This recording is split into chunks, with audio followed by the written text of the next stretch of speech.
प्रभु यीशु मसीह के मधुर और जलाली नाम में आज दिनांक 15 नवंबर दिन मंगलवार को आप सब श्रोताओं का हार्दिक स्वागत करते हैं। आज के दिन के लिए जो वचन है वो लिया गया है यशायाह नबी की पुस्तक उसका 66 अध्याय 12 पद। वचन कहता है, क्योंकि यहोवा यूं कहता है, देखो मैं उसकी ओर शांति को नदी की नाई और अन्य जातियों के धन को नदी के बाढ़ के समान बहा दूंगा और तुम उससे पियोगे। तुम उसकी गोद में उठाए जाओगे और उसके घुटने पर कुदाए जाओगे। स्वर्ग से जो नदी आपके हृदय में बहती है, जरा उस पर ध्यान लगाएं और आप ईश्वर की दिव्य शक्ति का अनुभव करेंगे जो आपको नदी की तरह भर देगी और आपके दिल के सभी भय और दुखों को दूर कर देगी।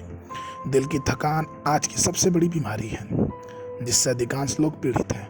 अज्ञात कारणों से उनके दिल हर समय चिंताओं से परेशान रहते हैं। वे अपने मुद्दों का बोझ उठाने में सक्षम नहीं हैं और लगातार भय, थकान और हार की भावनाओं के अधीन हैं। एक बार की बात है कि एक धनी व्यक्ति को अपने दोस्तों के साथ शराब पीने की आदत पड़ गई। जब वह व्यवसाय से संबंधित कई समस्याओं का परेशान था, जल्दी वो शराब पीने का आदी हो गया और उसने सोचा कि उसकी सारी समस्याओं का समाधान सिर्फ और सिर्फ शराब पीना है।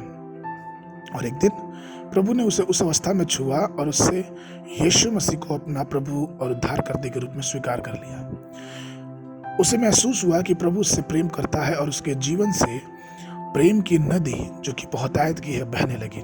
जब वो प्रार्थना करता रहा तो वह आत्मा की परिपूर्णता से भर गया, क्योंकि उसको स्वर्गीय नदी की दिव्य शांति मिल गई थी। इसलिए जब उसे व्यवसाय और समस्याओं में अब कोई सामना करना पड़ता है तो वो प्रभु के पास जाता और प्रभु उसे विजय दिलाता है।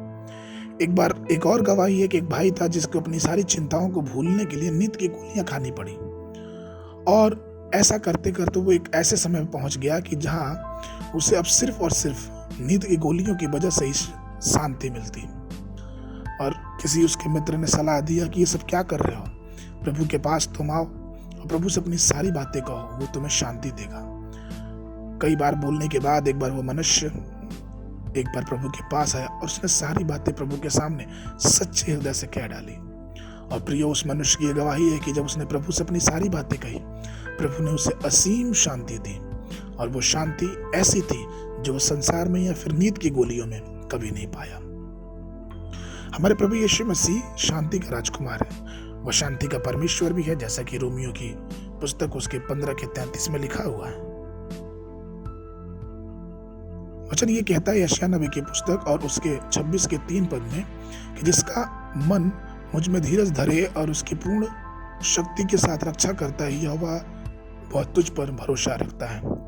तो प्रभु में प्रिय लोगों, परमेश्वर हमें शांति देने के लिए तैयार है और वो नदी है जिसमें हमें असीम शांति मिलती है। इसलिए दुनिया के सारे भ्रम, सारे क्लेश और सारे नकारात्मक बातों से अपने आप को दूर रखें और परमेश्वर की असीम शांति से अपने जीवन को भर लें। आज के मनन के लिए यशायाह नबी की पुस्तक उसका 48 अध्याय पहला पद। भला होता कि तू मेरी आज्ञाओं को ध्यान से सुना होता, तब तेरी शांति नदी के समान और तेरा धर्म समुद्र की लहरों के समान होता। बाइबल अध्ययन के लिए सुबह के समय यहेजकेल की पुस्तक उसका पहला और दूसरा अध्याय, संध्या के समय इब्रानियों की पुस्तक उसका 11 1 पद से लेकर 19 पद तक। परमेश्वर आप सबको आशीष देवे।